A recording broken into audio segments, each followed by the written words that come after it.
wanna be the best in the game, invest in my name, check no restraints, I'm obsessed with the pain. I ingest, I retain, assess and I change, possessed by the thought I'll be free one day from society's restraints. Money, clout and fame, mud, disease, a plague. We all love to hate, have to play the game, have to make a name. All our insecurities are on display. This is war with the enemy, think that it was meant to be. Living in a time where disease is on every screen. I won't let them fester me, I know most are festering. Negativity is a plague for the mentally weak. No mercy, all I got is working. Never stop searching, never quench the thirsty. I'm toxic and psychotic with this logic, you can't stop it. It's been chronic since I was a boy, so neurotic and chaotic. I'm built to last with the webs I'm weaving. I could change the past with all I'm achieving. Got my foot on gas, never stop coming. Hey, welcome everybody. Appreciate that you guys are popping in, watching me draw. I'm going to be drawing the cover to book 2 to Dragonrage. So if you guys are wondering, Dragonrage is a high fantasy series about a particular race of humans that are called the Dragari. And a Dragar is a human that can consume and capture the rage of a dragon, take the dragon's spirit and soul and tap into its powers, wield the powers of that dragon as if it's their own powers. And so it's a really cool series. You got a band of like rebels and kind of misfits kind of brought together. You know, we introduced to these characters in issue number 1. They're all kind of separate and we get to see all the players, and then we get to see how all the players come together in just this bigger story and a bigger plot. And it's written by David Philpott. The comic book series is in black and white. I did do a pen and ink edition for it, but I thought, you know, I think I'm gonna keep the entire series pen and ink, a la, you know, the Savage Sword of Conan, all the fantasy stuff that I've enjoyed reading when I first got into fantasy, you know, and I found the genre. All the books that I love were in black and white. Plus, I grew up in independence, like The Crow. I used to read Negative Burn, and from Caliber Press. So all the black and white books I've always enjoyed. So by keeping my project small and humble, you know, doing a little black and white thing, it makes it easier to produce. It's all me pretty much doing it all with my writer, Dave Philpott. I don't have to, you know, rely on anybody else. So there's less moving parts and things go smoother. And I'm gonna get my pencil moving. So this is the cover idea that I've got right here for Dragonrage that I'm gonna start drawing. And if I'm gonna lighten it up a little bit. This is my underdrawing. I draw like real rough, blocky, choppy stuff, real angular kind of stuff. Just a little bunch of shapes. So I'm just going to lighten it all up and redraw basically over it again. It goes in different stages. I will draw really just a bunch of shapes, and then some stuff I flesh out. So you'll see me draw some stuff again, and I'll draw in shapes, and I'll kind of enlarge stuff, draw it out, flip it, flesh it out, and then I kind of shrink it and move it into spots, and then I kind of find my composition. It's just easier for me that way. I've always drawn small. That was always the problem when I drew traditionally, was that I drew small. So going digital really helps me with my composition. I can draw whatever size that I'm comfortable with, and then I can move it all around to however I want. So this is basically the overall composition.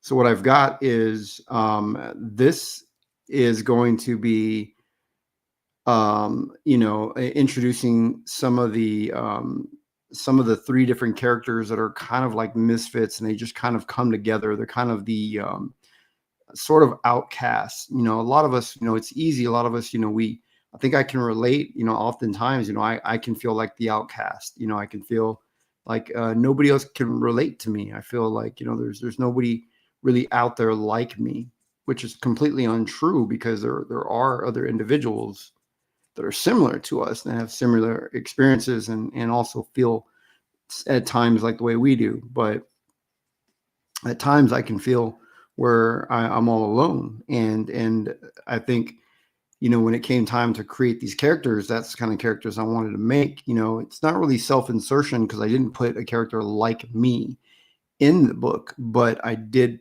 put in the things that I know about in the book. So I put in these guys that are kind of like outcasts, and they find people that are like them, and you gravitate to each other in this group, and as a group, you're able to support each other, and you're able to really become stronger, and so that's kind of what happens here. These guys in book 1 of Dragonrage, and this is Dragonrage right here. This is with the David Finch cover and the back. It's got all the stuff in it. So this is my book, and the book's it's a reality now. I mean, the book is the book's published. The book's it's funded. So here it is. You can see all the cool, intricate artwork.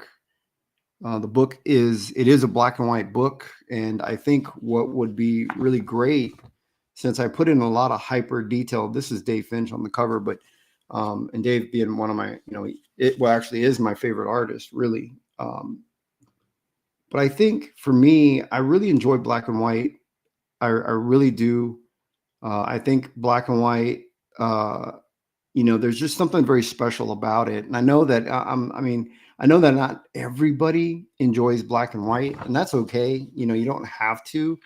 But my book is in black and white, really for several reasons. I mean, one, I really love the black and white, and it shows all my detail that I put into it. I put a lot of work into it, and I want people to be able to see it, see all the detail. And yeah, there's some slight nudity in it, but my book, halfway through, I lost a colorist. Unfortunately, I lost several, and that really creates a delay in things, and of course health issues, and things happen along the way. And it just, I thought, so I decided to go black and white, because black and white allowed me, making that decision allowed me to get the book out to my backers, without any further delay. And it also allowed me to increase the page count. So I was able to make more story. I was able to improve the story more by adding in more pages. So basically there was a little bit of give and take there. And I decided now, I like it. I stand by that decision. It did make, unfortunately, there's a lot when it comes to backers. There's so many different personalities, and not everybody is going to be okay with it or happy with it, and so you've got to make a decision for the majority rule when you're creating a book, and that it's gonna, you're gonna break a few eggs making the omelet, and it's a decision, that I made. And honestly, I after thinking about it now for a while, I go, what, it was the right decision for my project at that time, to do.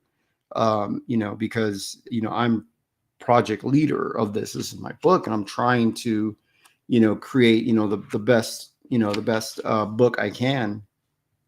And so, had I been able to get, color in it, then I wouldn't have been able to do the edits that I wanted to do and to increase the story. So, visually it would have looked pretty with color, but I would have sacrificed story, and I think story overall is the most important thing. So I think now what I'm going to do is I'm going to keep it black and white all the way through the entire series, and that'll keep it, things simpler, easier. And this is a story I just love doing. I love doing Dragonrage. I love creating this and drawing this,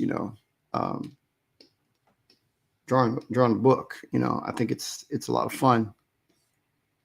So that's the introduction to Dragonrage, in case you didn't know who or what Dragonrage is, and why my book is black and white. So my book is going to be black and white, so which means I get to show off a lot more rendering. And there's not a lot of artists out there whose work could stand on its own in black and white. Nowadays there's very, very few. A lot of artists now are so dependent on color. And back in the 70s, a lot of these artists, they didn't have color, so they had to put in a lot more rendering, spot more larger shapes and shadows. And I love that. There were guys like, Bernie Wrightson came out of that, doing black and white. John Buscema was in Conan, and Rudy Nebra and Ernie Chan and all these guys who I grew up admiring. I just love that stuff. So it's a challenge to do your work in black and white, sans color. So, and so I'm going to find my light source, because the thing is, like, if you're in black and white, you don't have a colorist who comes in and bails you out and adds depth and clarity and dimension to your work. You have to do it all yourself as the artist, one artist. So, and I think, it's going to be a cool fantasy series, a lot of really cool, intricate things in this book. And so, and if my light source obviously is going to be the mage lighting up some kind of magic. And then, that's going to be, they're all in the same image. They're just on different planes, because there's, it's multi-level plane. So there's a bunch of rocks and stuff. So the light source will, be reflecting on them just a little bit differently. But so I'm going to start drawing it. And I might start with the mage and work my way down, this way,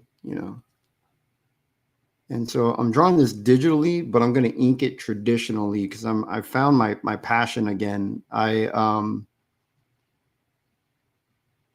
got health issues. Unfortunately, it's the reality that I live with.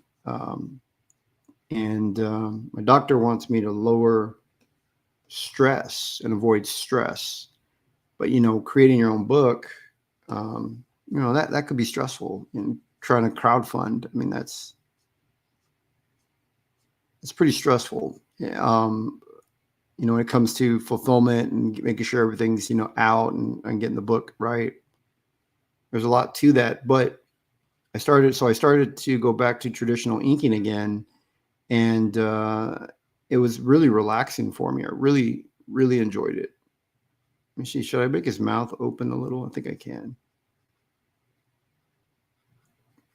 And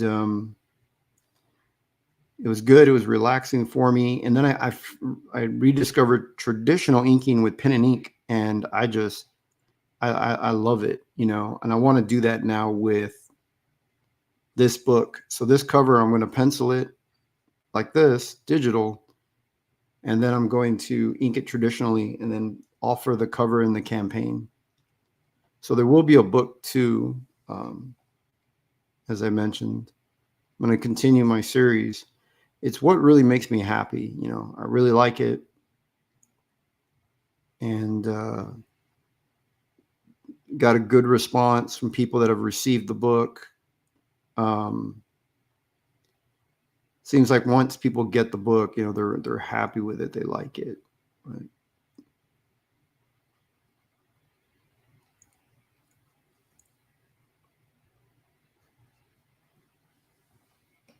This is a tiny little face I just got to find. But, I like it. I just take it easy. Try to get as much rest as I can at night. I had some rough days. Haven't been able to do everything that I want to do. My wife's birthday was today, and unfortunately, I wasn't feeling well most of the day. Getting fatigued and stuff like that. But when I sit down and I draw, all that seems to go away. I just feel better. But trying to get up and move around and stuff, be out places, in the Texas heat. That's when it gets me. That's when I start feeling fatigue and tired and stuff like that, with the heat. But it is what it is. As long as I can draw, I'm happy,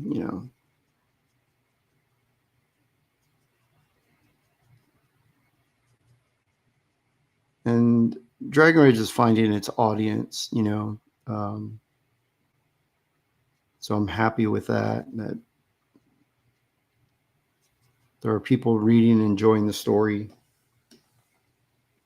That's really what I want. I want people that enjoy the story, enjoy reading it. It's a good story. Yeah. I'm really digging these characters too. It's pretty nice.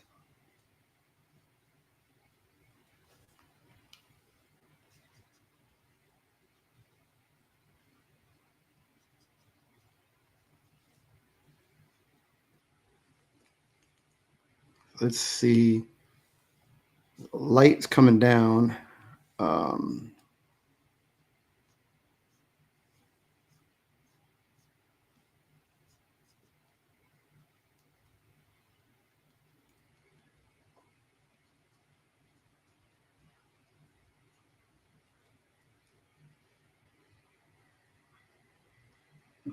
John the Voice says, "Hey Jimmy, love watching you draw, watching you work. Thanks, man. I appreciate that. You know, I love the fact that I can still work. You know, which is great. You know, drawing is the one thing that clears my mind, and when I draw, I feel good. You know." Chris Maycock says, "Hey Jimmy, hey Chris, man, how's it going?"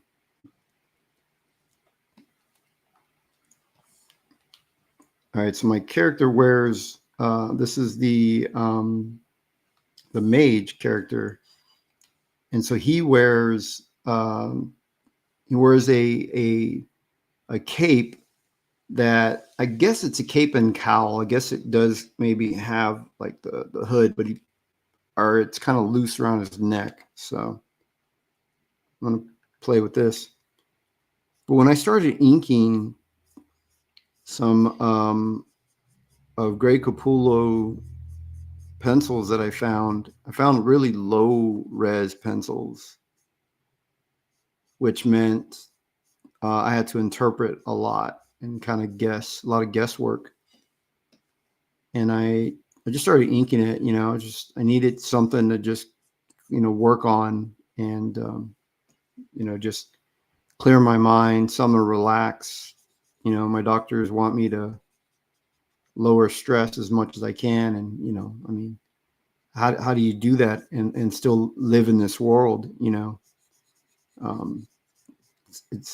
mean, it's not completely impossible, but it's a tough challenge to do. I mean, you guys all know, I mean, the world's stressful. It's stressful out here.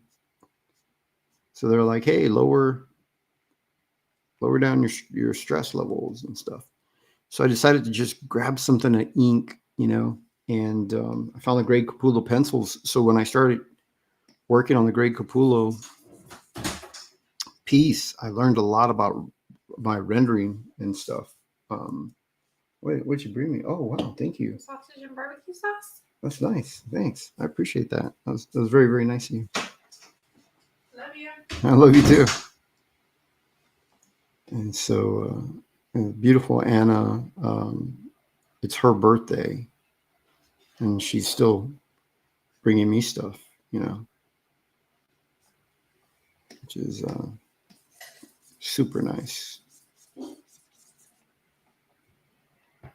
So I'm going to find, you know, there's a direct light source right above his head.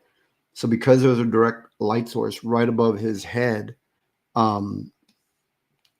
there's going to be a hard shadow on him, like quick highlights and shadow, you know, a lot of hard shadow. So to be able to pull it off, there's going to be a lot of dark shadow directly just on him. So I got to be, you know, figure out as I'm going. So I go pretty light on the shadow, and then I build on it, and I add more and more if it needs more. You know, I just let the drawing do that. I'm learning how to draw. It says, I got your course in pins on Gumroad, and now I just got to learn how to draw. Yeah, you know, if you ink digitally, you know, it can really help you, you know, to really get your work in, get it inked. But to really properly learn how to ink, you know, you will have to pick up a pen and actually, you know, I'd recommend, you know, traditional inking. That's really the I think the best way to really learn, how to ink, because even for me, when I started going back to traditional inking that Greg Capullo piece, and then I inked there was a Dave Finch Radiant Black that I went back and I re-inked that. That one as well taught me a lot, and it really retrained my eye for rendering.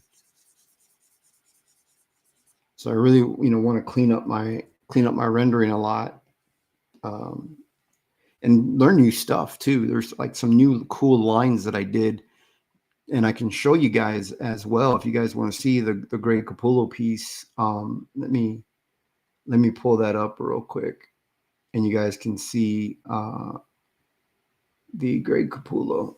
It'll be right here on the stream. Let me pull it up real fast. It's going to go black for a minute, but it'll open right up.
So that was the Greg Capullo piece that I started inking, and it helped me out a lot, with figuring out how to blend the rendering and how to transition and from hard shadows to highlights, and to create gradations and all that stuff.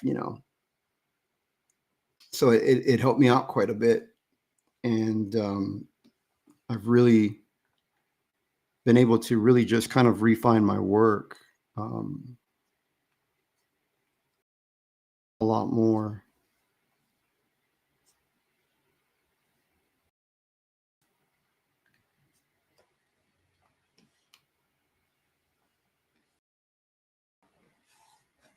And the pencils that I inked over, oh shoot, I'm making a mess with the food over here. The pencils that I inked over were really loose and kind of messy, and then they were it was a low res, so I had to really look at the art and interpret the artwork.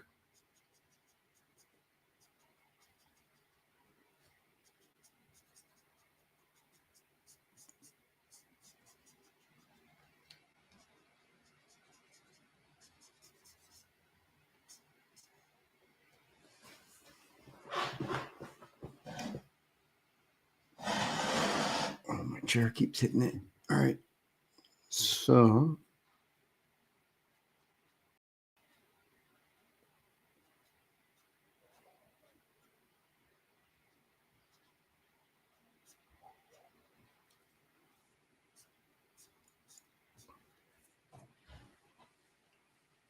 I need to figure out exactly how I want to blend out of that, of the hard shadow that's being cast. Rufus Precarious says, hi, Jimmy, hope you're doing well. Do you meditate to help release stress? Do your native family do rituals and rites to turn inwards, maybe reconnect with your roots? I mean, I do come from a very spiritual family on both ends, both sides, and yeah, my mother's indigenous, um, and unfortunately, my mom and I aren't as close as we should be. Uh, so I don't know a whole lot about that side of my family as much. But yeah, my my cardiologist wants me to lower stress, and I was starting to get physical manifestations from it, where I was starting to feel chest pains, fatigue, just tiredness all the time, and I didn't know what it was, and I was kind of worried, thinking it was I'm a heart failure patient, thinking, oh my God, it's my heart again. Um, Turned out it was really more stress. I was going through, there was a lot of stress. Um, a lot of people online, trying to troll me and stuff like that, and for I mean, just for the sake to. There's a lot of people that just want to upset people just for the sake of upsetting you. It's the internet. And the good thing about it with the internet is you can just unplug, and that's what I did. I unplugged for a while just to get away. You know, um, and I'd recommend that a nice internet cleanse or social media cleanse at times. You know, worked for me. But yeah, meditation's good. Yeah, I do have like some of some things that I do to try to relax as much. One of the things that works for me is drawing. It's tough. It's like a catch 22. Where you know if my mind's too cluttered, then I can't draw. Where because I won't feel like drawing. You know, but if I can break that and fight through that, then I can start drawing. And once I start drawing, I feel better. It takes me a little while to really work through it. And so I tried to draw, and I couldn't free my mind. I couldn't really get to the point where I wanted to draw the other day. So I started inking. I just said, I'll just pick up a quill and let's print something out. And I'll pick up my nibs, and I'll just go to town with it. And I started inking, and I've never inked Grey Capullo before, and I thought, hey, I'll give that a shot. And it did it. It worked. I was able to get back in the groove and just start working. And I thought, I need to really get back on my book on Dragonrage. I want to keep going with it. It's a great IP. People that are reading the book now are really enjoying it, and I don't want to quit on them. People that took a chance and backed the book. There are those out there that really like it, and are reading it. And I thought, well, I need to continue giving them a good story, a good book. I got to at least finish it. There's 4 issues, of the book. And it doesn't matter to me, doesn't have to be $1 million campaign, but just as long as I get to produce my book, I'm happy,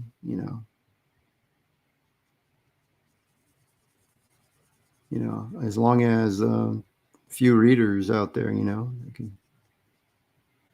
the book funds, and that's enough for me.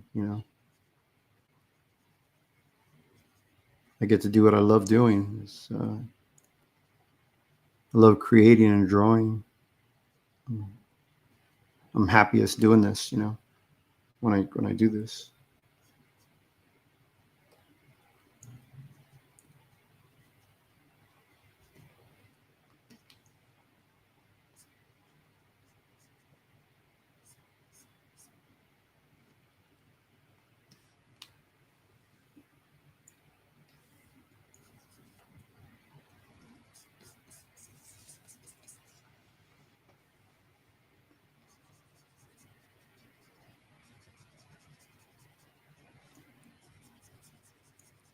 So there's going to be some rim lighting on this guy. That's how I imagine it.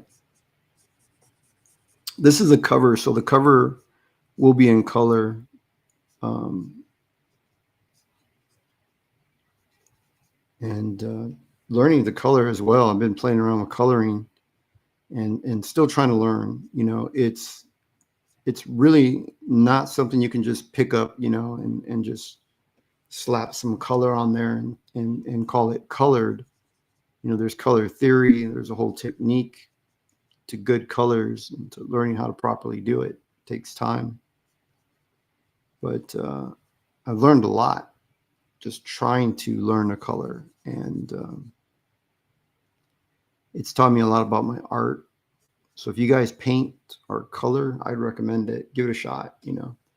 Try to color. You can see my palette on the left. Oh, I'm covering it up, but my palette, if I move over, you can see my palette over on the other side over here, on that other side, where I started creating my own palette so that I can be consistent when I'm coloring and doing all that.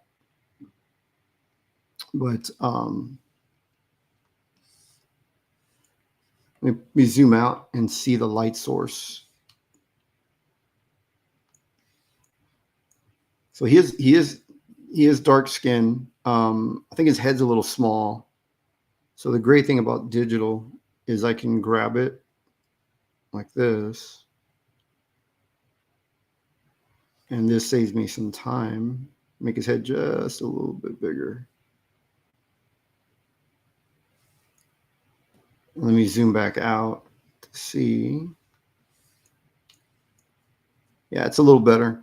You know, because his head's got to be a little smaller than hers because he's a little further back than her, but he's bigger than her. So, you know, I guess his head would be around the same size as hers.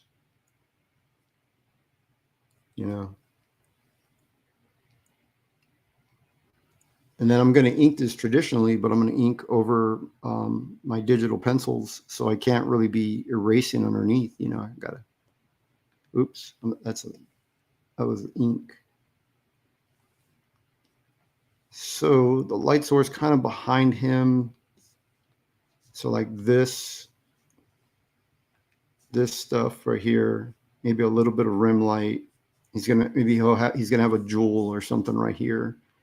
I have a poster. What did I draw? Oh, it's like a diamond. I put a jewel on it right here.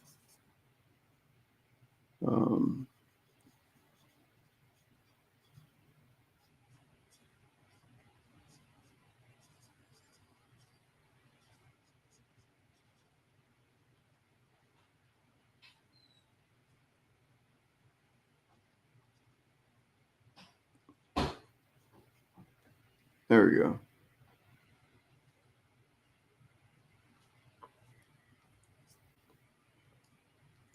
So there's his jewel thing, and maybe there'll be some light kind of radiating off of it. So it kind of also creates a little bit of rim light, but not much. Maybe just kind of like a glowing kind of diamond or something.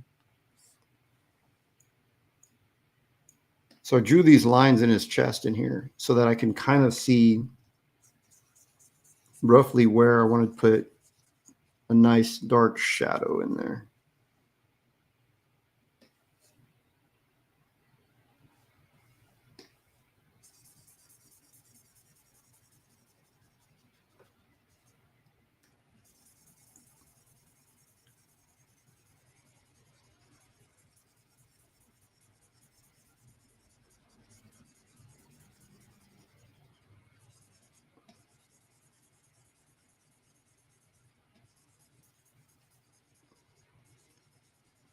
So I'm a pretty fast artist. The layout took me I spent about 4 hours working on the layout, trying to really decide on composition. Then once I have that layout down, the rendering part's really easy and it's just fast. And then I'll pencil it all the way through, which normally, I mean, a a lot of artists will pencil real loose. I like to pencil all the way through. It's a little tighter. And then when I ink it, I'm pretty quick as an inker. And that's really where I shine. My inks are really where, that's where I'm most comfortable, being an inker. But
because the character is reaching up, get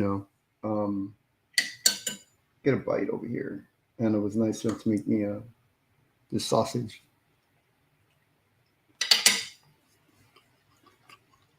That was good.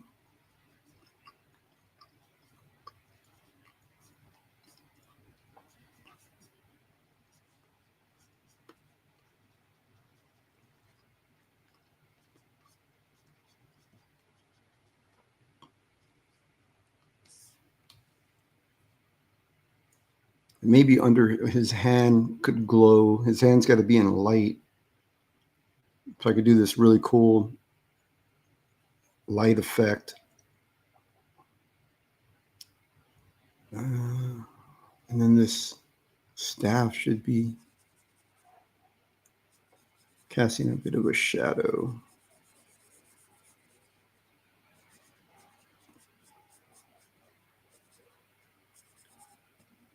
Like that.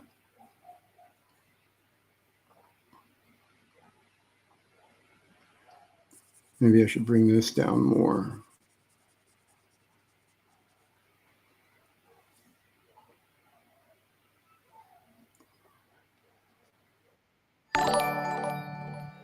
Hey, Stacy Cat Seed just subscribed. Yeah, I appreciate that. Got a lot of tips and tricks I'll share, I'm going to do a tour of my studio and you guys will be able to see all the equipment and all the stuff that I work with when I draw and when I stream.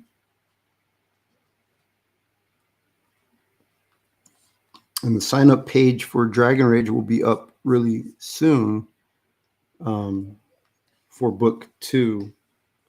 It's not up yet. Well, I do have a sign up page right now for everything that I do. So if you guys are interested and you want to keep up with the stuff that I do, all you have to do is go to jimmyreyesart.com. And at jimmyreyesart.com, when you go on there, you just scroll down and the newsletter is on there. And you sign up for the newsletter and you get information on everything that I'm working on. So you'll be notified when the new book will come out. The book will be on here. It says Part 1 Full Color Edition. So I decided to change that. I don't think I'm gonna do color at all. I'm gonna do black and white. And black and white, it allows me. It'll just be me. I'm the entire art team. I pencil and ink. So I will do everything on it, and that way there's less moving parts, and I know what I'm capable of, so I don't have to wait on any other artist or anything at all. Colorists are artists too, where in the past I had to wait on a colorist, and if the colorist was busy, and I find that puts a lot of delays on a book. And being a small book and a small creator, you really can't, it's easy to crumble, if being a small creator. So the more I can do myself, I think the better. So I'm going to keep my series in black and white and just color covers. Hey, Richard Brinkley is here. Sorry, I just looked up and I just noticed. Richard Brinkley says, hiya at Jim Reyes Art. So appreciate that. The little waving and smiley face. And get off my grass, says, that looks great, Jimmy. Thanks. Yeah, trying to, make it the best art that I can to really, where I'm crowdfunding. I'm not on shelves with all the other books, but I'm still competing with other books. So I want to make it the best work that I can. I love what I do. I love drawing. I love the characters in the series. So, I'll redraw stuff if I have to, because I want it to be good. When you back a book from Jim Reyes Art, you're getting a high quality book. You're getting a good story. We'll rework it and make sure. And we, meaning myself and Dave Philpott, the writer, he's a really good writer, and he'll rewrite stuff if I go, hey, I think we need to do this or that. He's also wants to produce the best book. We don't want to just put stuff out there. I mean, I could just find any colorist and just slap color on there, but after putting in so much hard work, I don't want to just give it to any colorist, and after spending all that time on it, and just having a colorist come and cover up what I've drawn or muddy colors or, stuff like that. So it's hard to find somebody who's really good, that is at a really big professional level. And, it's not easy,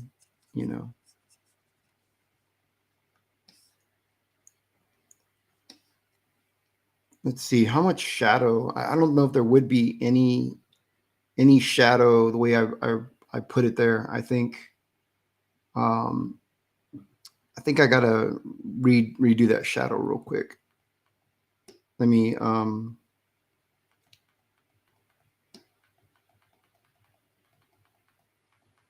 just undo what I did till I get back to that shadow. All right, here we go.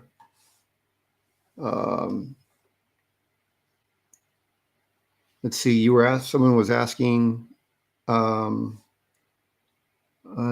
Naughty Sart, not a Sart. What made you go back to traditional inking pieces, Jimmy?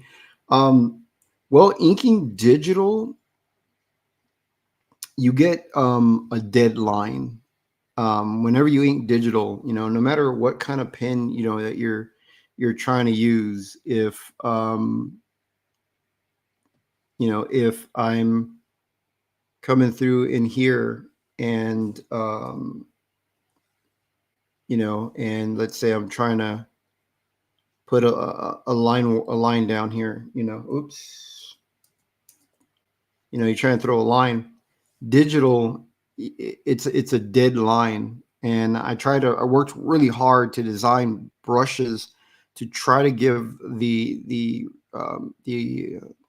to mimic a traditional pen and a line that you get with a pen. Digital is so clean, so perfect that it's really just a dead line, and there's no life and energy to it, and so the quality of digital inking can look really pretty in a line, and a lot of times inexperienced inkers are just looking for that. They just want a nice thin, a thick, and they go, oh, that's great, because you can't do that. If you can't do it traditionally, then you look at it and you go, oh, that's a great line, but it's not. It's really, that's not all that inking is. There's you don't necessarily want the prettiest clean line. So for me, it was I want to have, I went back traditional because traditional has life to it. It has energy in it. There's just something that digital cannot recreate, not yet. And I've made brushes that come really close that really help out a lot, especially if you're really focused on trying to not give not to give such a pretty line. Like if you don't have your stabilization up real high, and you can really get a little bit more of a shaky line in there, and it looks more, traditional. But traditional just has so much more life to it. And how I went back to traditional was that I wasn't feeling well. I was starting to feel these symptoms again, where I was feeling fatigued and tired and stressed and chest pain. I was starting to feel, ill again, but it was due to a lot of stress. There were a lot of trolls online that just seemed like it seemed like their goal was to, they want to destroy what you've built, and they don't know you personally. They just want to do it. And some of them, come to find out that some of them, I know them, and they know of my health issues, and yet it didn't matter to them. They still wanted to, it's just what they do, I guess. I don't know. They don't care if, it felt like, some individuals didn't care if you lived or died, based on like the stress they were giving, and stuff. But I didn't know it was stress at the time. So to relax, I decided I was going to ink.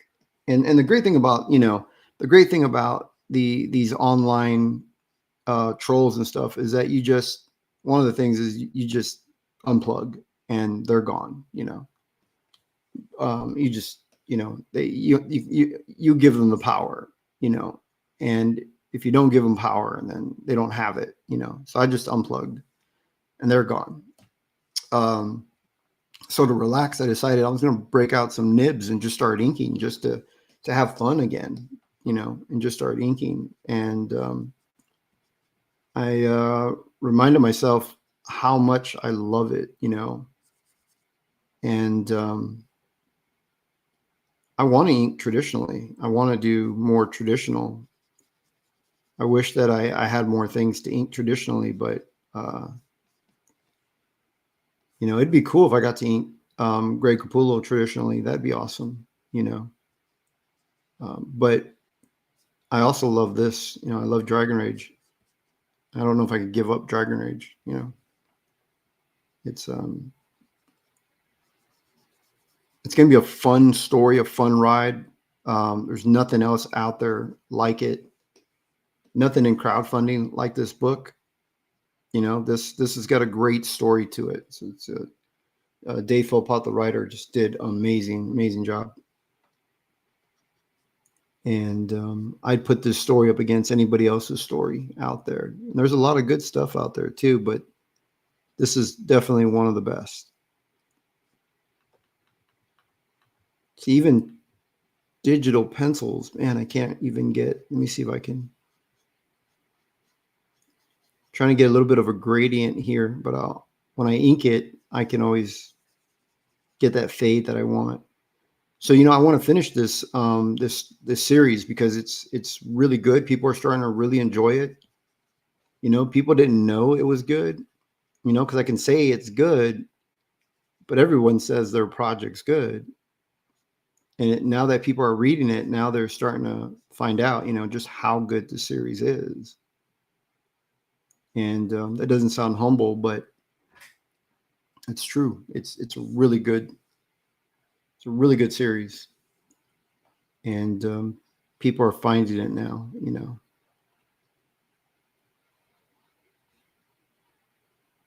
And so people want more. I was going to take a break and not, just stay away from crowdfunding, just because you deal with so many different personalities. It's so hard. I mean, but it was my first campaign on my own, and I've learned a lot from it. And I think I've learned a lot about customer service. I've learned a lot about production and all that stuff, and just putting it together. And as I keep going, I'll continue to learn more and more. But I thought about just leaving it for a while. But honestly, I enjoy this. I enjoy this story, and I've got a good story to tell. And I shouldn't leave, you know. I mean, I shouldn't just let it, you know, and let it fade or anything. It's a really good, great story. Good characters. That people that enjoy high fantasy and good stories, they deserve this story. You know, they deserve a good book. And that's what this is. This is a really good book. And it ended up being a blessing in disguise that I had to take my book into black and white to salvage the project, you know, to be able to get the book out in a decent time. And by thus doing black and white, it allowed me to be able to increase the story. I was able to add more story, more pages, and we were able to edit some of the story. So I couldn't have done that if I was in color, because color is really expensive on the pages to print. So it's a little bit of give and take, where people hear, oh, you remove color, and just hearing that you remove something, go, oh no, it's a bait and switch, or oh no, it's not good. No, you know, it's like, wait a minute, but you're getting more story. And I went back and I did edits on the artwork, you know. And so people got a story. That's what people should be caring about in comic books. Real comic fans, you know, care about, they want a good story, good characters. And that's what I think now, that once people receive the book and they read it, they go, oh, you know what, you know, don't sacrifice story. You know, the fact that you're able to give a good story that's lacking out there. That's what the whole, you know, the whole complaint is that, you know, people want, you know, we've always been complaining that there weren't good stories in the comic book industry. And I think now people are discovering, you know, and someone said Sword and Sorcery leads to, Sword and Sorcery suits black and white. Yeah, I think so. I think, you know, a lot of it, because back then it was such a small genre back in like the 70s and 80s. And it was, you know, smaller independents were doing it, where the major publishers are sticking to superhero. And even today, a lot of them are sticking to superhero comics, because that's, you know, that's what the American market, how it's conditioned to. But there's so many other genres that we can explore, and great characters, you know, that we can go to. You know, early on, you know, in the 50s, there was sci-fi, and in the 70s, there was some horror and all these other great stuff, you know, that today, fantasy is the #1 genre right now, you know, across different media. And I think, you know, bringing it back to comic books, you know, I think we need fresh ideas, new stuff, you know, and you know, going with a fantasy book, it's been tough. It's been really hard to get a fantasy book up and running, get it going. You know, it didn't fund as high as, you know, if I was doing superhero or other things, people were a little hesitant on it. But it's starting to pick up now, where I think people are starting to realize, like, oh wow, it's good art and it's a great story, you know. And you know, every page was you know, just as good or better than the last page. There were people that when I showed them some of the pages, they go, oh wow, is that the cover? And I'd go, no, that's interior art. You know, where people were used to high level detail only on covers, I put on every page.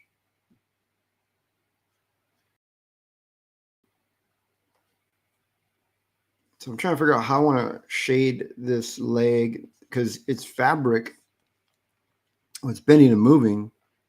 I don't know if I want to shade it all heavy shadow. So I think I'm going to move over to the figure in the front and just render him out. We'll make him, I'll show you how I shade the abdominal muscles and the pectorals and all that. And we'll draw him in there. Right now he's blocked in with shapes and stuff like that. So I've learned how to draw from different people, you know, blocking in shapes, you know, and that's all from Mark Silvestri. And then kind of doing these angular shapes I learned from David Finch. And watching Jim Lee draw, I've watched how he, you know, kind of starts with these loose, you know, kind of, you know, shape, these loose kind of shapes and stuff. So I borrow from all three, and I kind of work that in my drawings, and kind of created my own little process of how I start fleshing it out. But let's go through. This guy's going to have, so I think I'll start with, I'm going to draw this guy right here.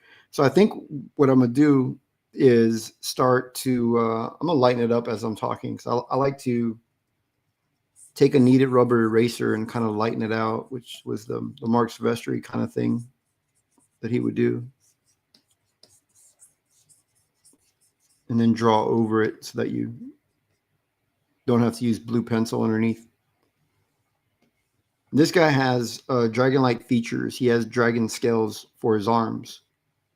So I'm going to start fleshing him out a little bit. I'm going to start with the outline. Brett Booth does this too, where he'll start with a kind of an outline, and then he goes in and does his rendering.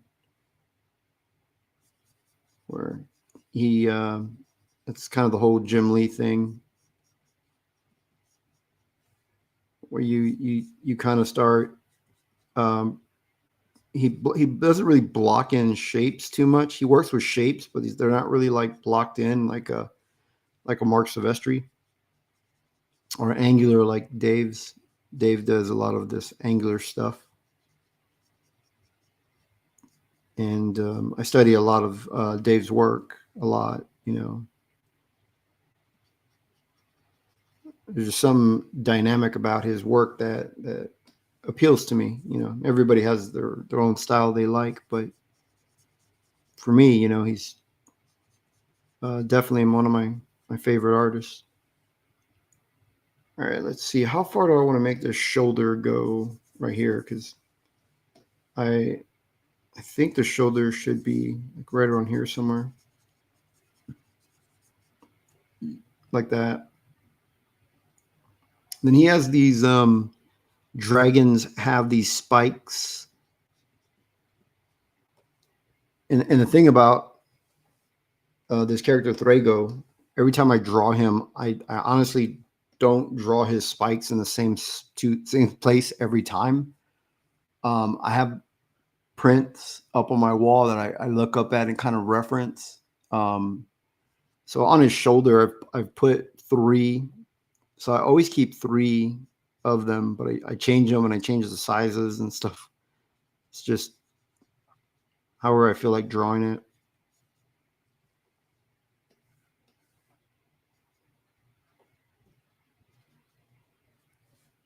So like this. And I'm going to start rendering in just a little bit of the muscle here.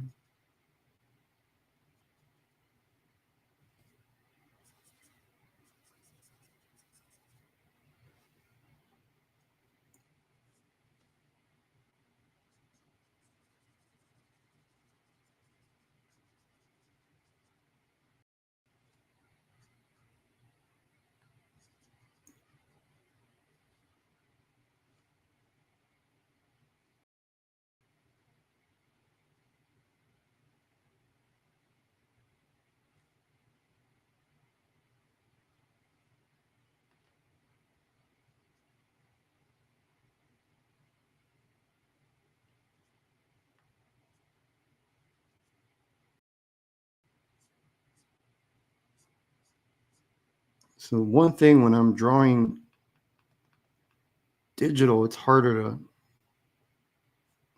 get this pencil to do all the things that I want.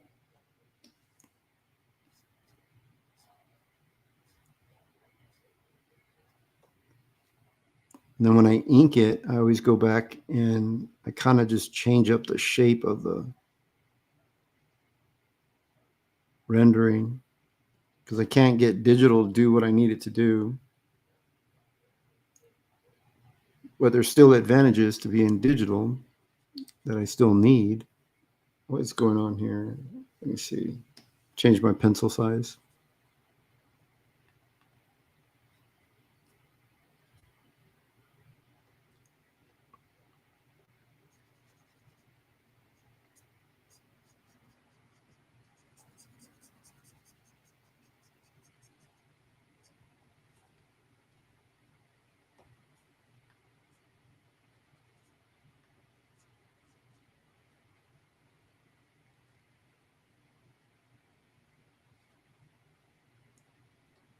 All right. I'm going to erase some of the lines that I put on here. The muscle, you kind of just have these put in. I'm redrawing the shapes back in again.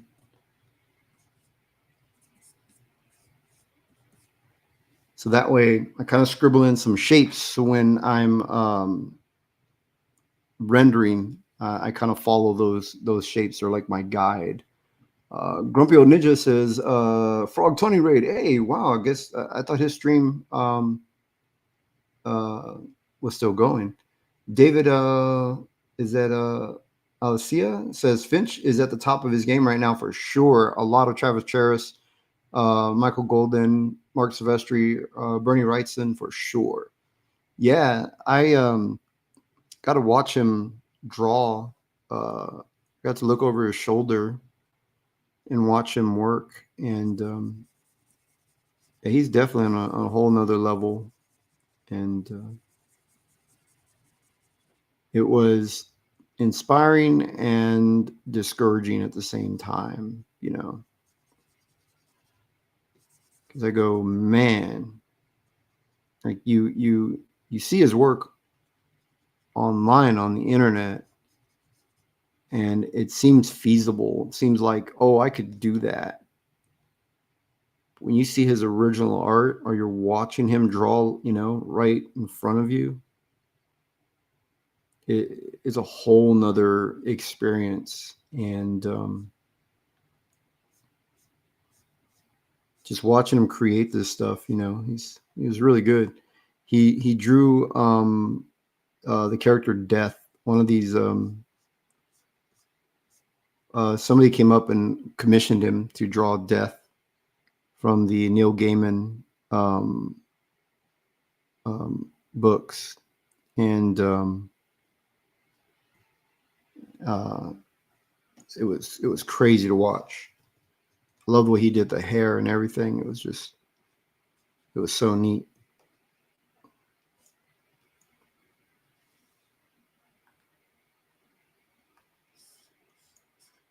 So I haven't been drawing for a little bit, so I feel out of rhythm, just a little bit out of rhythm, you know.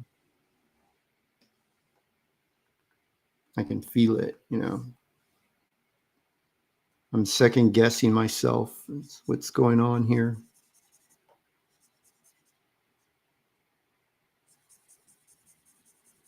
Where I normally don't do it. Normally I go with it, you know, but I find that I'm second guessing myself right now on a lot of this stuff.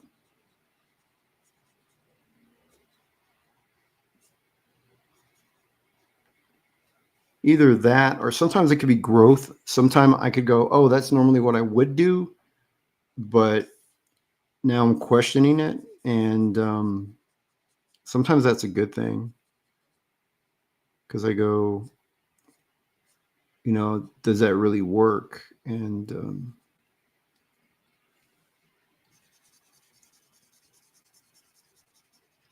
then I kind of change it up and go, oh man, I used to draw it like this. what was I doing?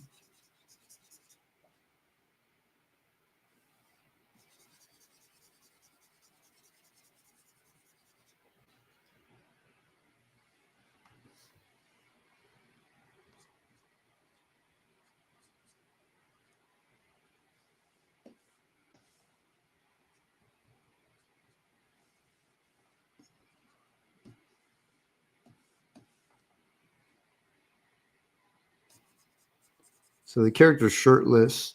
So you got to draw a male nipple in there. Some people, I remember when I was drawing that, some people were like, why are you drawing the nipple? I was like, because he's shirtless and that's part of the human anatomy. I think as comic artists, some of us forget to draw proper anatomy,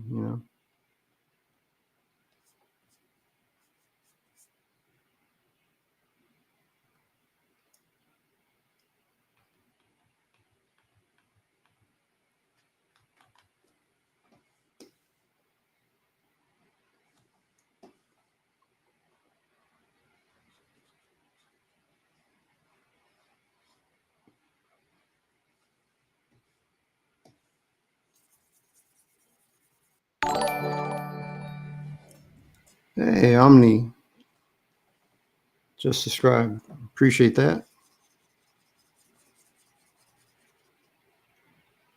So if you guys go to jimmeriusart.com, you can sign up and be notified when the book goes live. So if you go to Jimmerius Art, and you'll see got some cool covers from some really great artists. This next book too, it's going to feature one from ZHC. ZHC is a huge artist on YouTube, and he's a huge YouTuber, but he's also an artist. He's a fantastic artist, and he did a cover. Fabio did a cover. Fabio's a really talented upcomer who I don't know what Fabio's worked on, but he sent me a cover. He just drew it up and sent it to me, and it's freaking amazing stuff. So I'm going to use it as a cover. And you guys can be notified when book 2 comes out. And in that campaign for book 2 will also be a chance to get issue number 1 with a variant cover, which is going to be by ZHC. The ZHC is going to be reprinting issue number 1 with the ZHC, and it's going to have a foil cover option on it as well. So you'll be able to get that special ZHC, which will be to issue number 1. What I'm drawing right now is the variant cover to the second book, which is also going to feature one by Fabio. So you'll be able to not only watch me draw this cover, but you'll be able to actually have this cover and be able to hold it in your hands when the book comes out, so you can actually see the work, and I'm going to ink it traditionally, so somebody's going to be able to own it and buy the original. And man, I keep getting chest pain. It makes it a little awkward to draw, when I'm feeling this pain, but work through the pain. It's not too bad. It's a little uncomfortable, but I mean,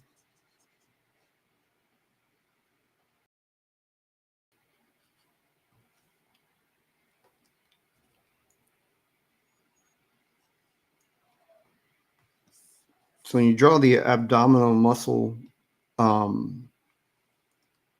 you've got these kind of like a rib cage, and then you've got these abdominal muscles right here and a belly button right here, and they're all kind of egg shaped. So when you render them, you know, the way the light, if the light's coming from the top, then you render underneath, and you render out in the shape, you know, to go with it, you know, underneath, and you're kind of curving the line up. So it's basically just like that. And so that's basically what all my little lines here are. They're just quick lines that I draw in for the basic shape.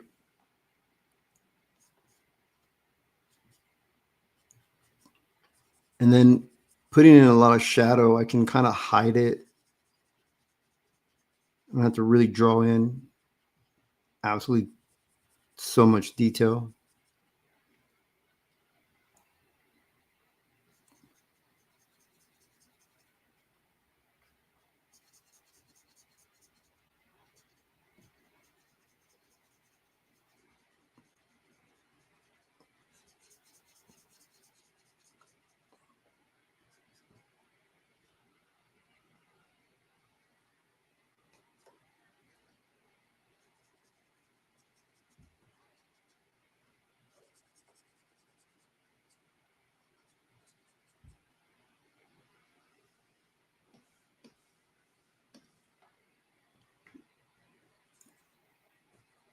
And then Mark Sylvester would always say, you know, like, don't draw lines all the way through. You kind of break the line, kind of just suggest the form and shape.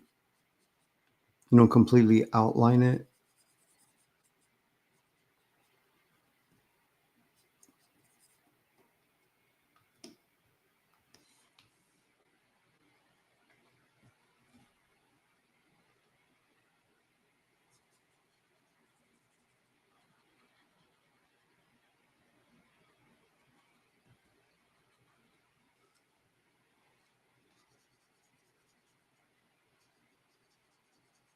So like right here, I'm going to break the line.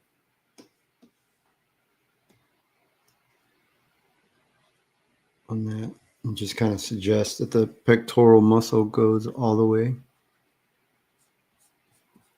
Like that.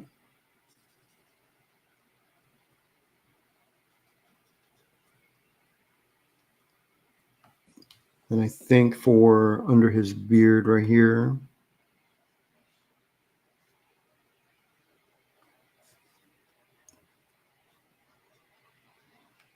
I'm going to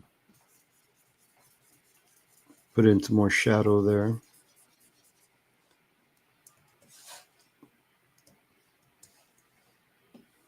Then I want a little bit of rim light right here. You know, like here's the, you'll see a little bit of that rim light around it.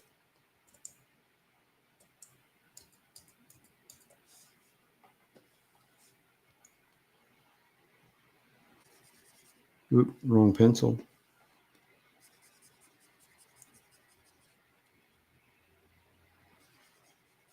So here's that pectoral muscle right here.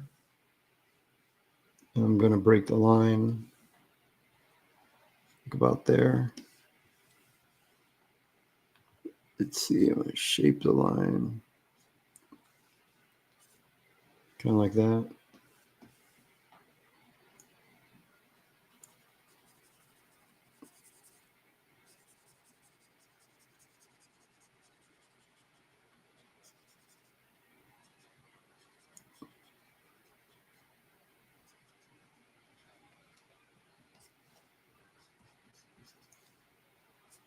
And you kind of get this V shape that will kind of come through.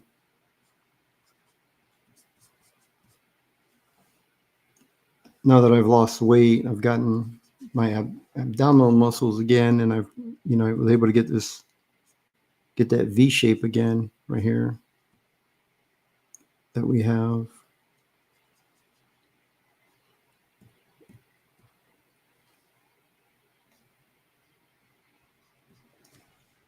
At least that's one of the plus to all the weight loss. All right, now I want to make the shadow kind of match. I'm gonna zoom out and look at it real quick. So here is the drawing as a whole. I need some kind of shadow, like right here. Like it needs to kind of continue through, maybe like that, and like all this will be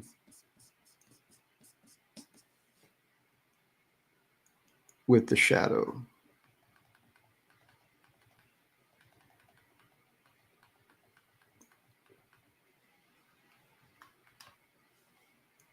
One of the cool trick when you're drawing digital is you can take another layer.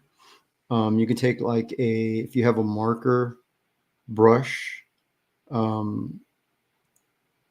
thought I had a marker brush. Sometimes, I don't know if this is a good brush or not. No, that one's too. Where do I have? I thought I saw that there was a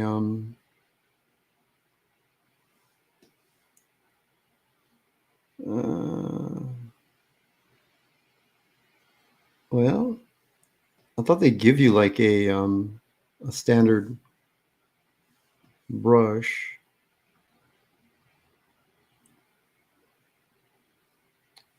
I guess not. I'm gonna say you can always like this. I guess this will work. Where like you can kind of, if you take one that's like a marker and you do blue underneath. If you're used to like painting, you could like fade that underneath, and you could practice your shadows on a different layer to kind of just figure out where you want it. I thought I had a like a marker brush in here, but I guess not. But you could do stuff like that where you could just kind of, oh, there's one right there that's kind of like it. Let's see. Let's raise that back up. So if I go, well, I want to do like a little bit of shadow in here, and to figure out like where, if you go, oh yeah, I kind of want to know where my shadows are going to be, you could always just kind of take a non-photo, like another layer, and it's just in gray, but I make it non-photo blue like that. So then when you draw over it, you kind of know where your shadows are going to go, And so what I do now is I really just try to visualize that blue in my head. And so when I draw it, I don't need that layer. It's in my head, and I just draw it, but that's another way where you could really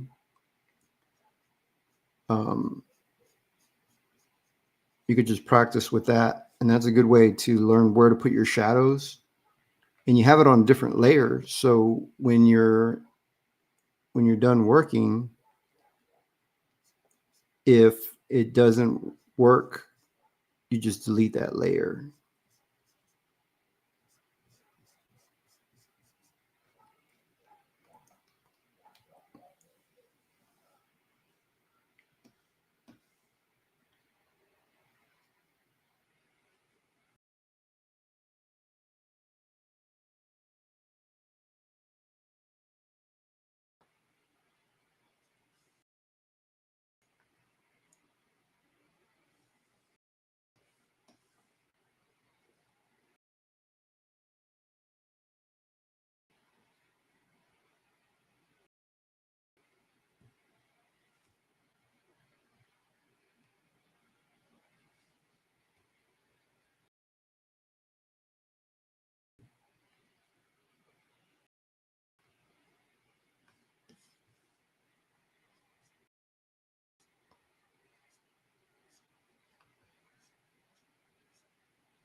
So my character has these dragon-like scales on his arms. It's kind of their it's their armor.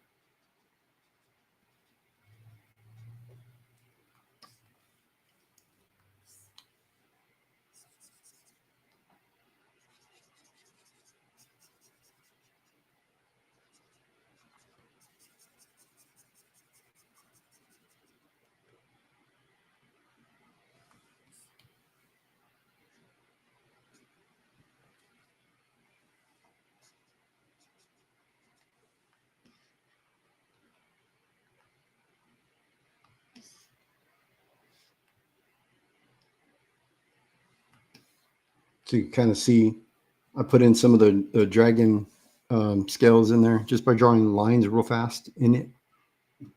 And creator, any shading tips? Oh yeah, I didn't see that. But if you saw earlier where I was showing the other layer, where you could just take in on another layer and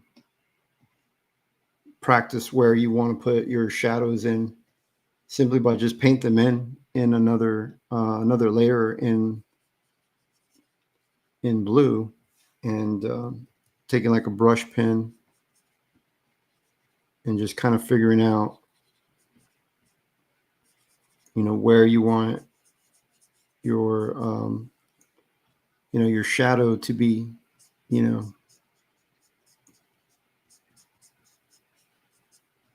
this way you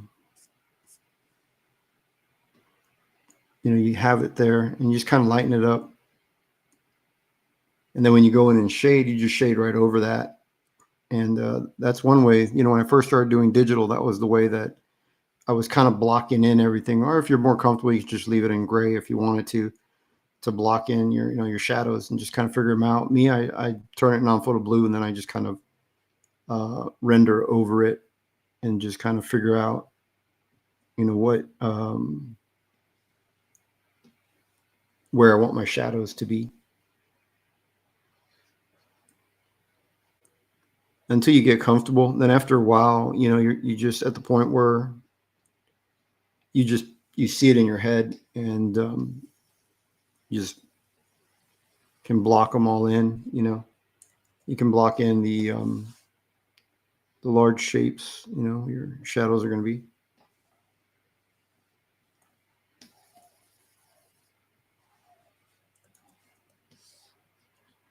And then just keep in mind where your light source is and that which object overlaps the other.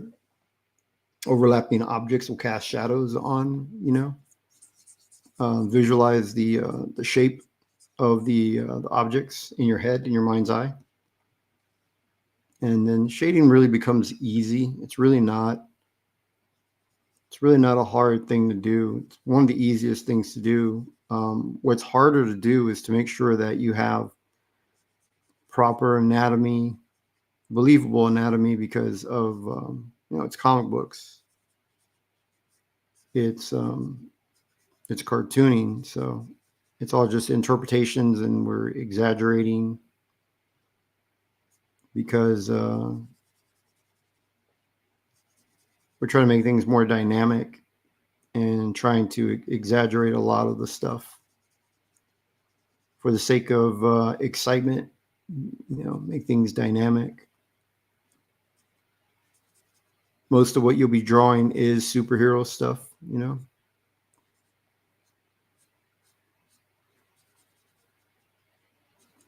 So you want to make things visually exciting and appealing. So you do that.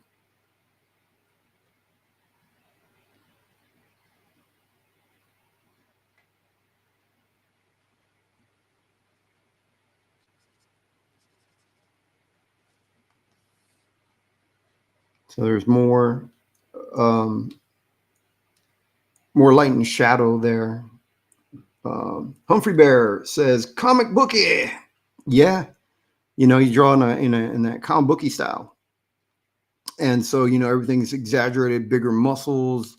We exaggerate on the length and on proportions, like my figure. To make her look just a little more feminine, I lengthen her legs, lengthen her neck, kind of make her like a runway Victoria model, just kind of exaggerating, but giving her little wider hips.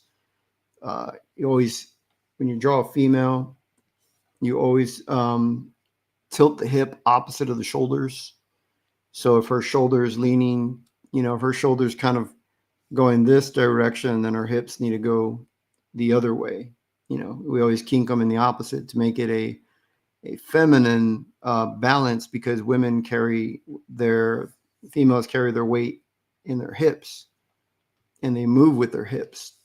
Men, we carry our weight and with our shoulders.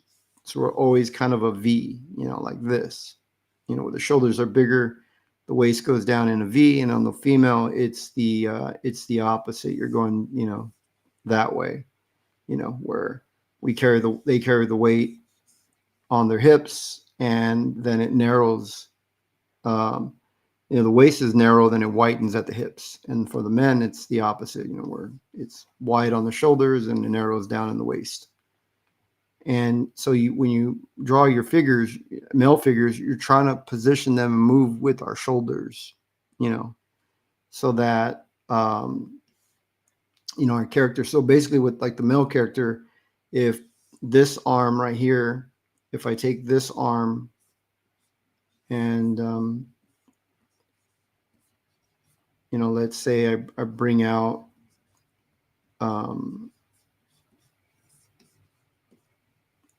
this arm, let's just say we bring that out a little more, right? Then we need to bring out this leg. It has to be the opposite. And then this other leg, needs to go back, if we're really exaggerating it, and then this other arm can just go back a little further.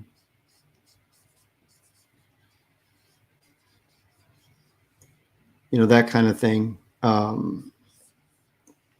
So when it's a male character, you're trying to move them with right arm forward, left leg back. So is basically what we're trying to do, to kind of create movement and balance. My characters, I just kind of think of with their shoulders, broad shoulder, and,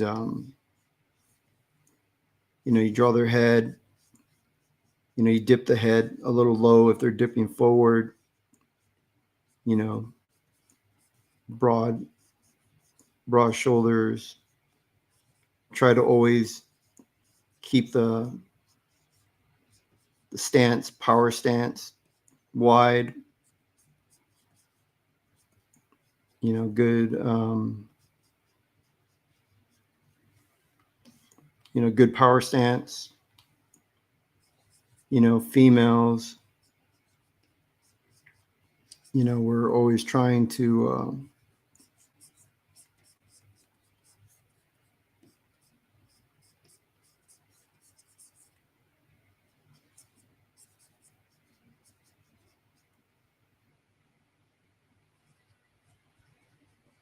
I don't know if anybody really stands like that with their,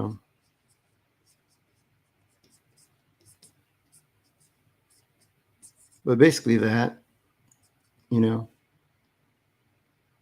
when you draw male and female characters, there's just quick, easy shorthands and ways of thinking.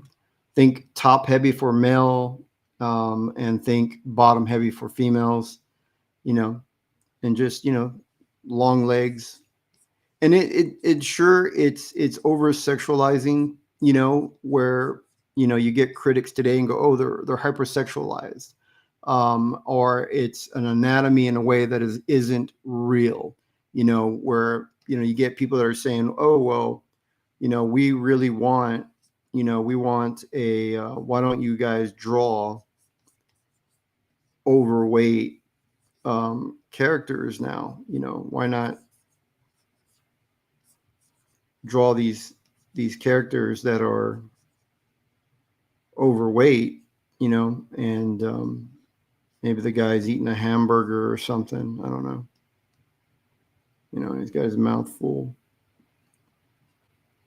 little nose in his mouth. He's like, and little crumbs coming out.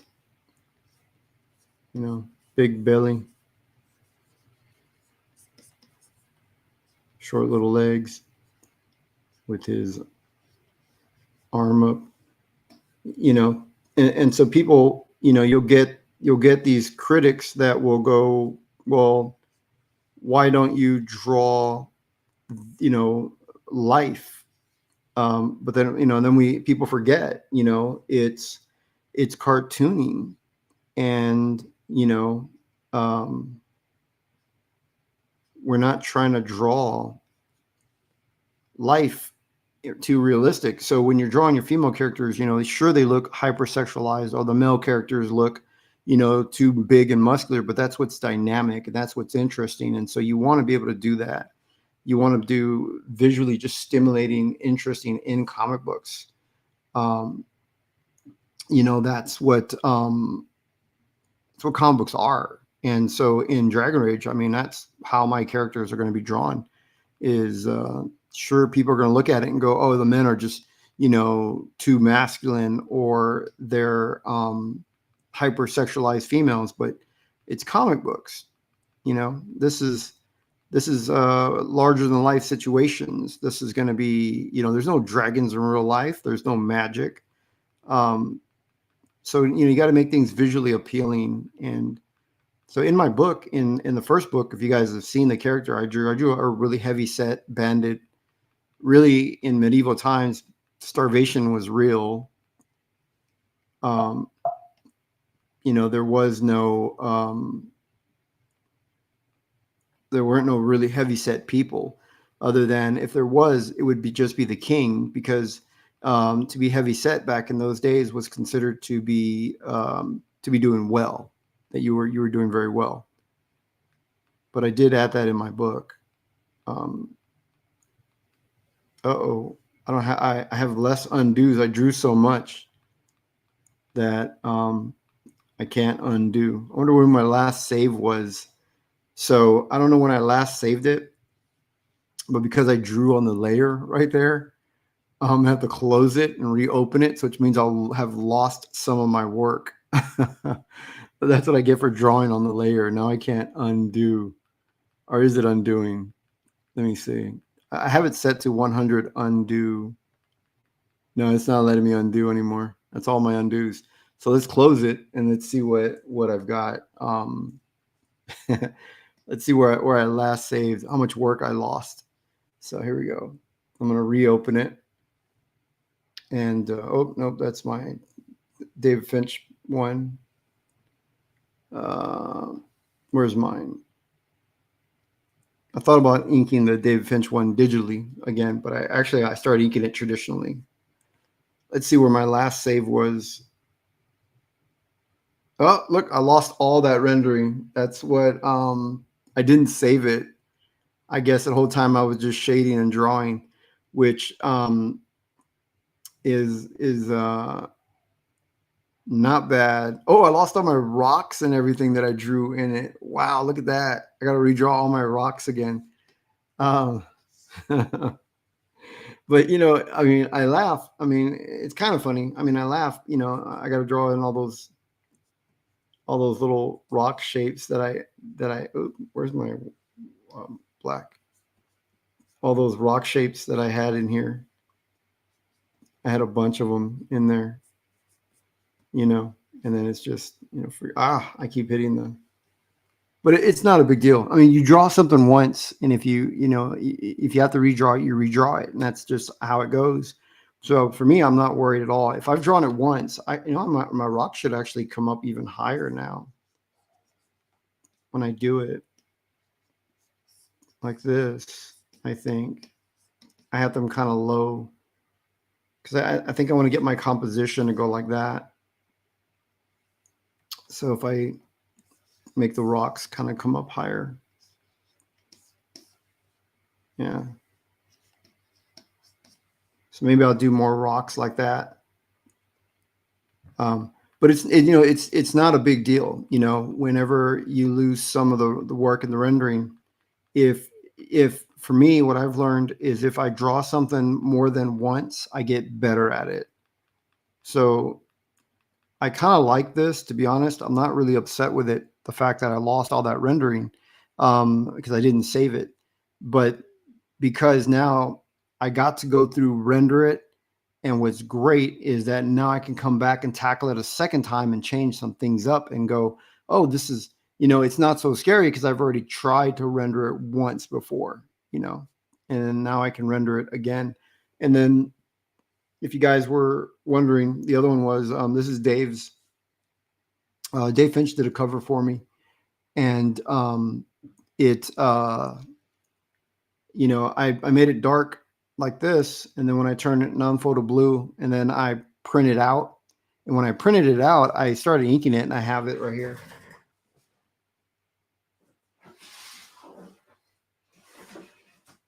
Let's see, where do I have? I'll show you guys the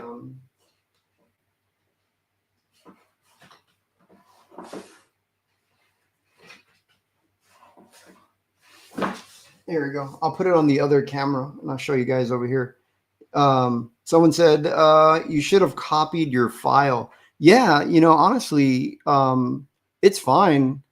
If you draw something once, you can draw it again. And honestly, I was feeling a little rusty. There were some things that I was doing in the drawing that I didn't quite feel. And I think I felt like I could do better. I was questioning myself as I was going. So I think what I'll do is, I'm glad it kind of happened. So I'm going to tackle it again. And this time I'll have, be able to do things just a little differently.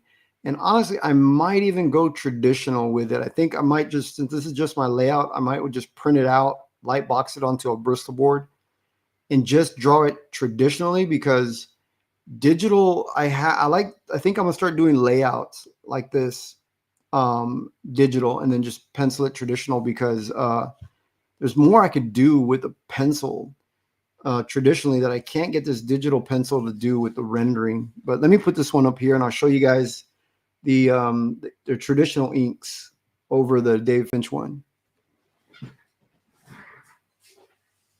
So this is right there.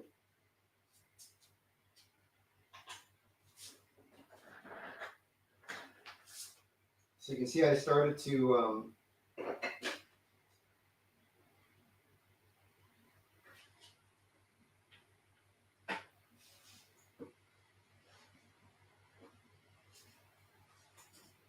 sorry, move the camera. If it makes you guys dizzy, I apologize.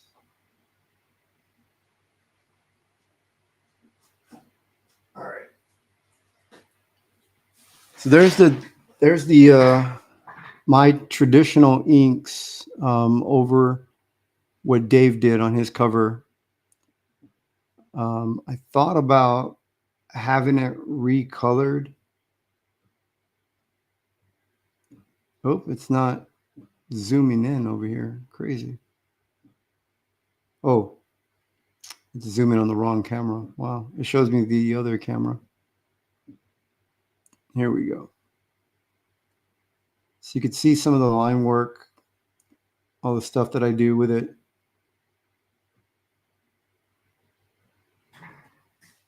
And let's see.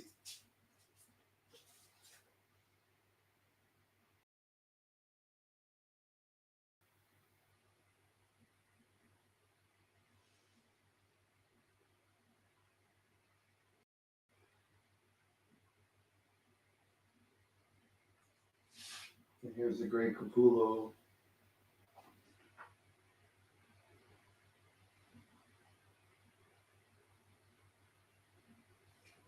So I did all these cool little zigzags.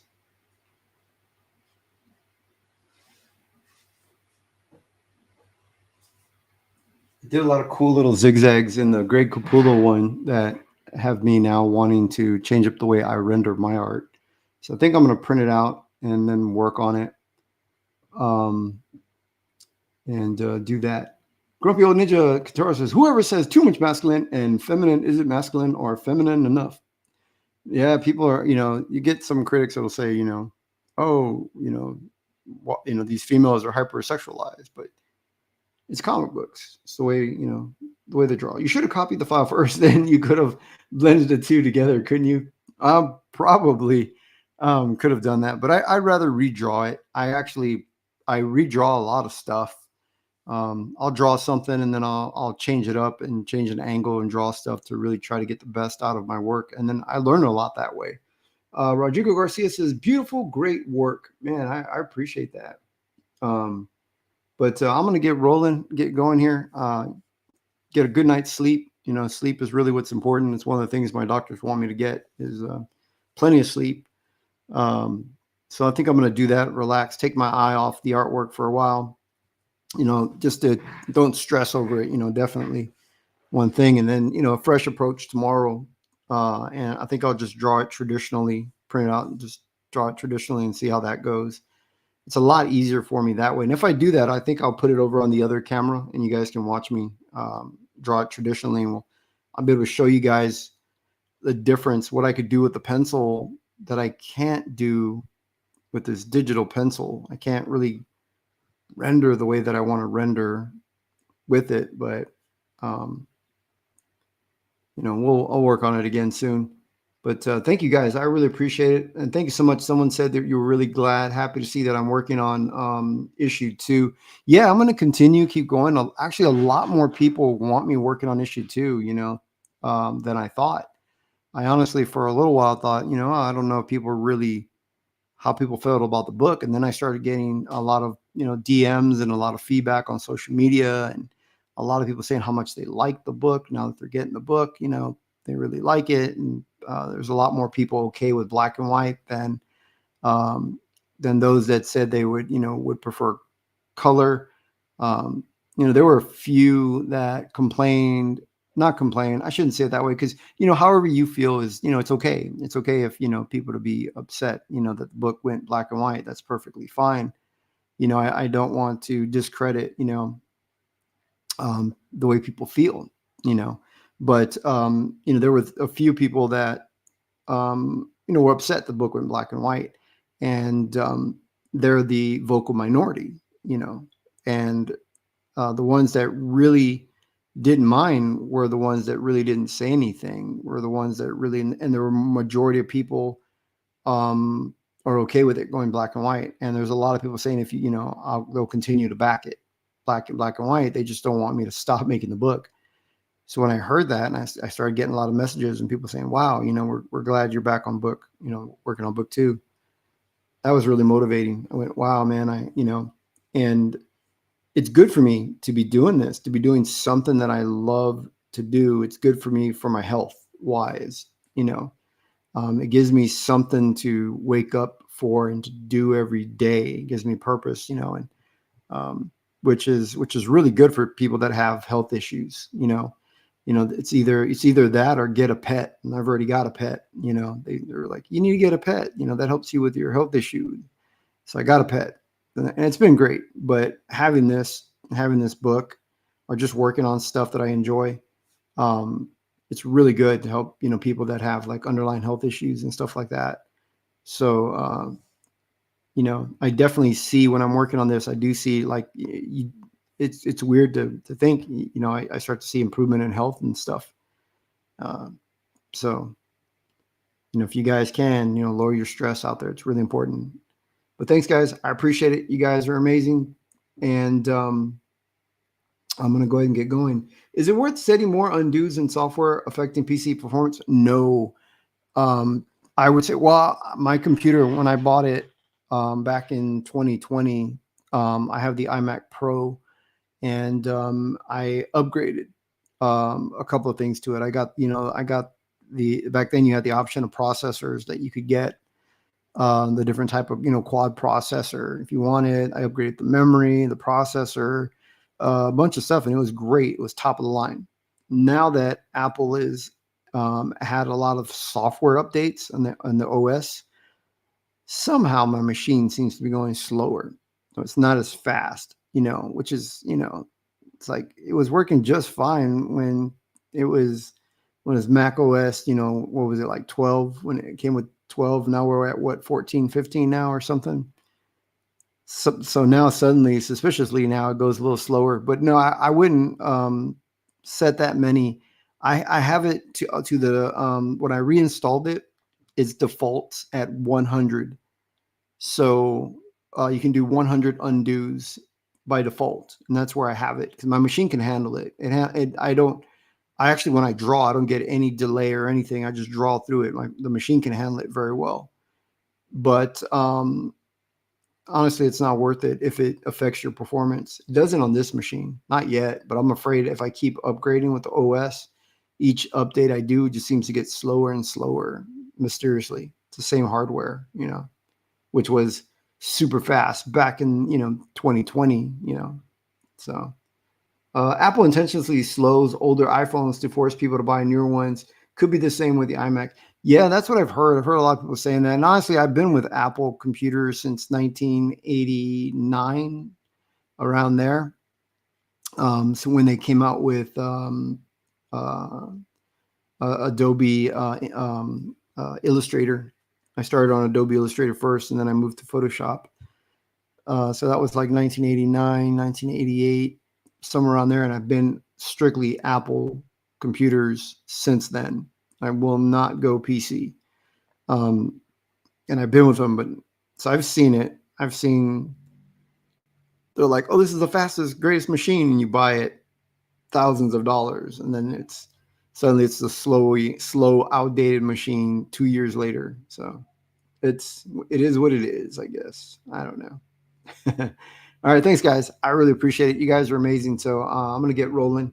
And thanks a lot. If you guys get a chance, don't forget, go over to jimmyreyesart.com and sign up for the newsletter. That way you guys keep up to date with everything I'm working on. The information that's on the website, it's a little outdated. I was trying to figure out where to go. It was for my first campaign, and based on how the book came out, shifting the game plan, and I like to keep it where, everything is me. I want to try to do as much as I can. So that way, it's nobody else's responsibility to come in and help save the project or anything like that. It's up to me to do it. And, as well, I also don't want to rely on too many other creative people in the book. I want to be able to have the creative say on it, as well as to what type of story, what we do with the book. And plus I know I can rely on me. I know how fast I work. I know how fast I can set the schedule. I can get the book out to people, on a set date. And the less people that I bring in, the less chances for delays, things like that. Of course, there's other things that, we can't control, but I'm taking care of myself, stay healthy, as healthy as possible. There it goes. More inks, Dragonrage. But you guys take it easy. I'll see you guys again very, very soon.